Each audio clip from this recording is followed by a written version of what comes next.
xin chào mọi người, quay lại với kênh Stop Channel Con và cuộc sống ở Việt Nam. Ok mọi người, hôm nay em sẽ ăn bún nha mọi người. Hôm nay em sẽ ăn bún cùng với nem chua ha, dưa leo và rau sống và ít giá nha mọi người. Trời, rất là ok là rồi trước khi ăn em sẽ uống nước nha. Trời, nghe mùi tương ớt nó chịu không nổi, lẹo lưỡi luôn.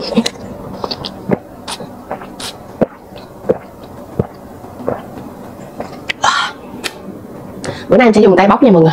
Mình sẽ ăn kèm với ít ớt hẻm nữa nha. Ớt Việt Nam. Siêu cay luôn nha mọi người.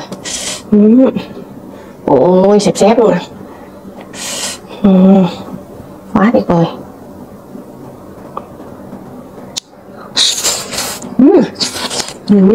Cay.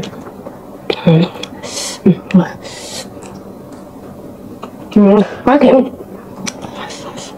Quá ngon.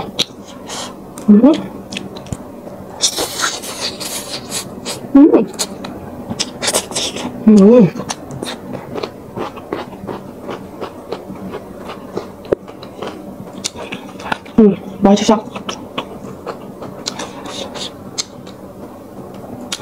Tương tương không? Đây mình ăn với bún cũng ok.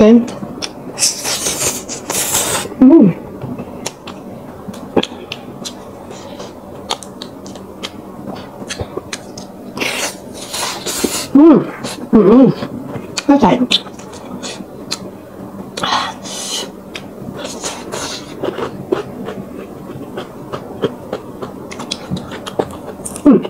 Đây ra rau cần. Wow.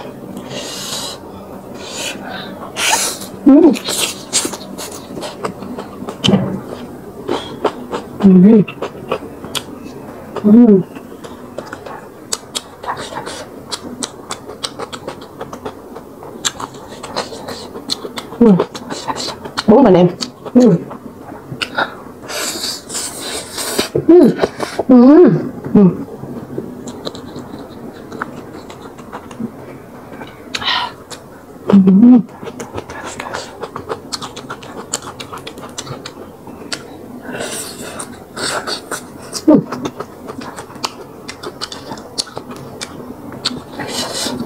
Bún mình sẽ kèm chung với gái nè, ăn nó sẽ ngon hơn. Quá tuyệt vời.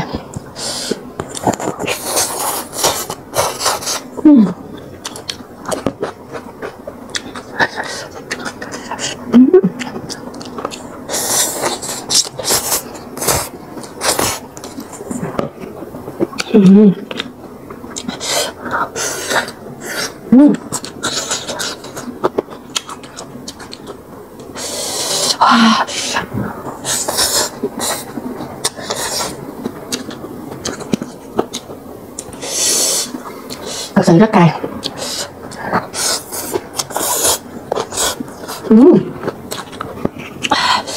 Quá đã.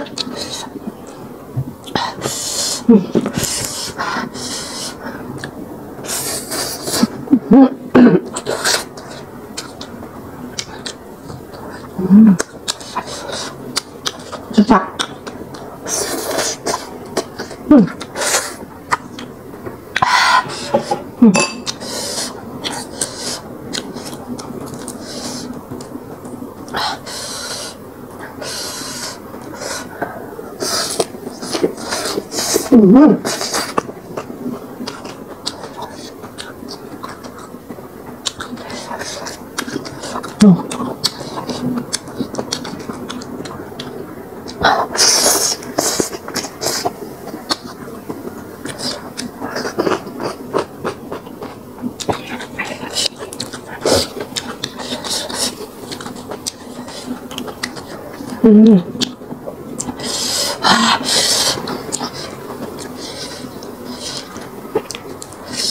Quá sắc sắc.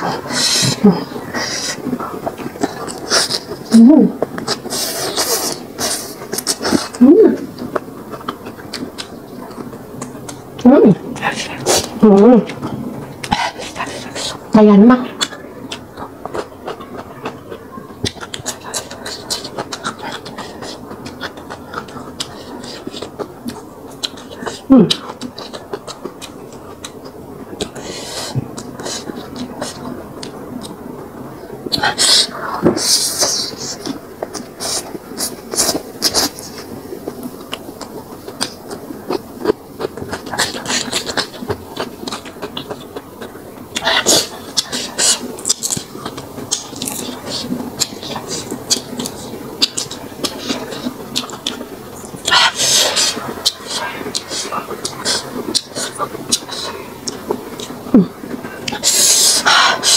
Ok, cay không thể tưởng tượng. Xin mời.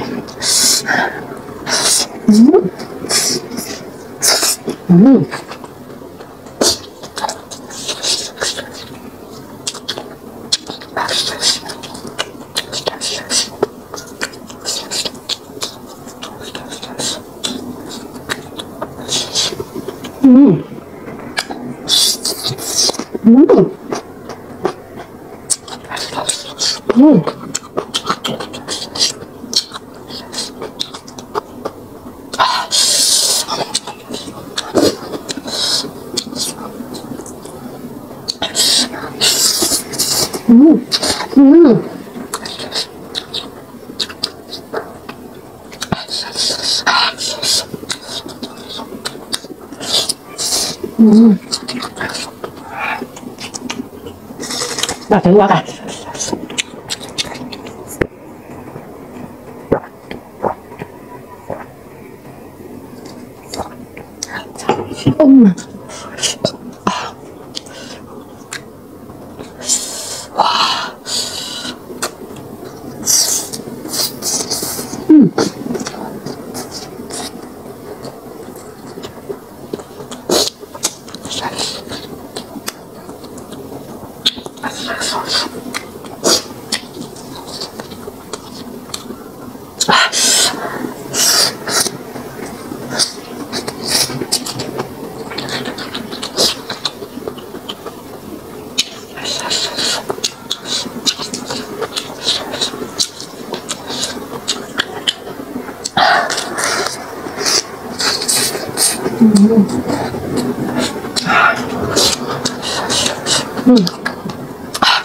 Cay quá không thể nào ăn nó thèm luôn không à.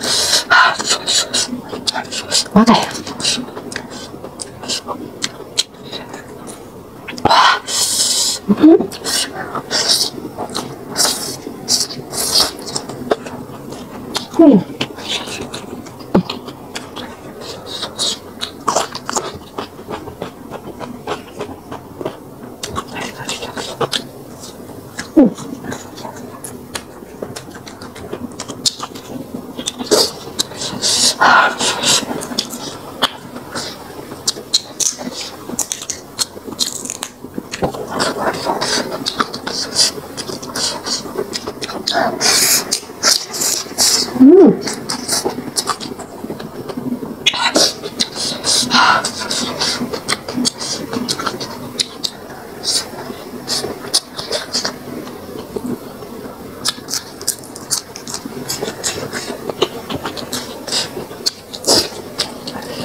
Quá đã. Ăn bún bữa nay tê tua, cay quá. Ớt đỏ thì chứ nó cay lắm nhưng mà ngon.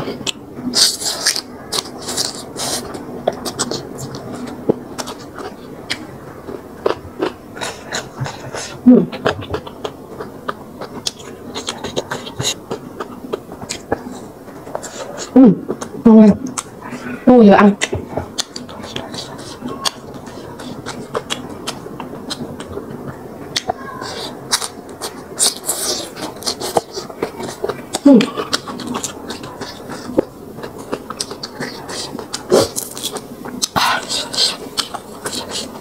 đây là rau cầm.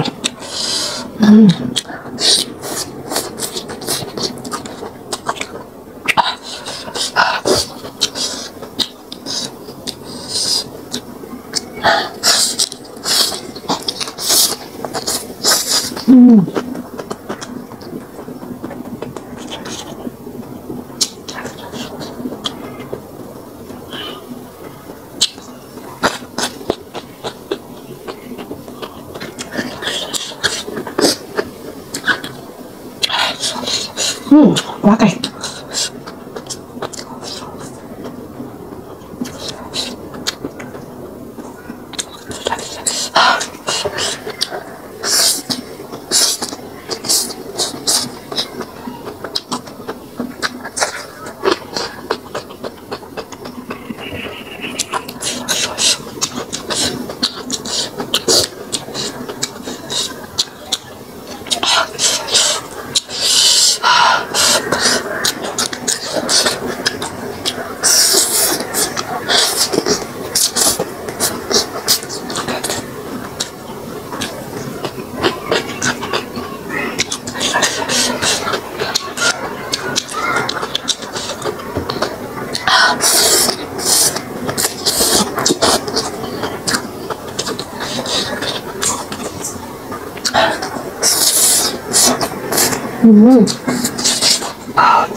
Má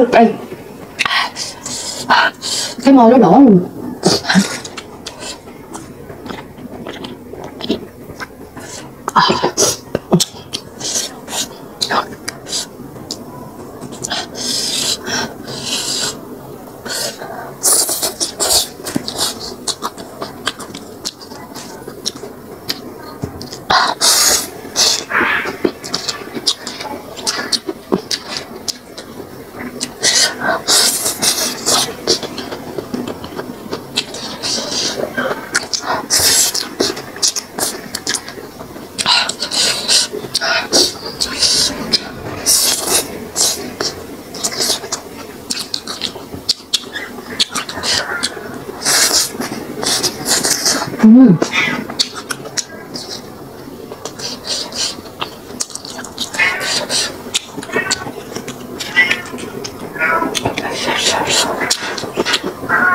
Con mèo đẻ trong nhà em quá trời, được mấy mèo con á.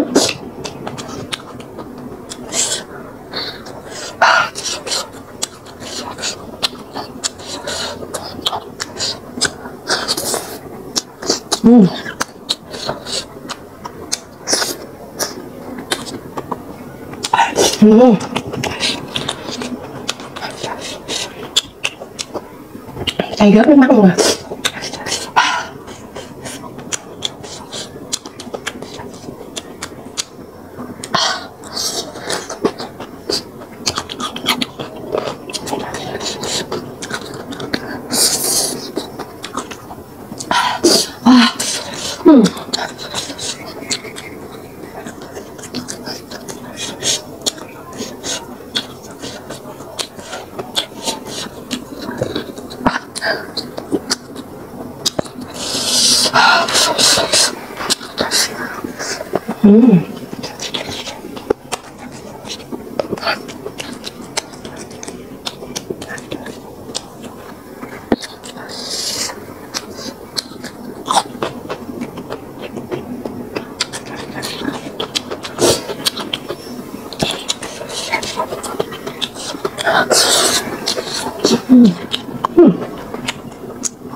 Đã hết mâm mọi người thấy măng ngon miệng giờ.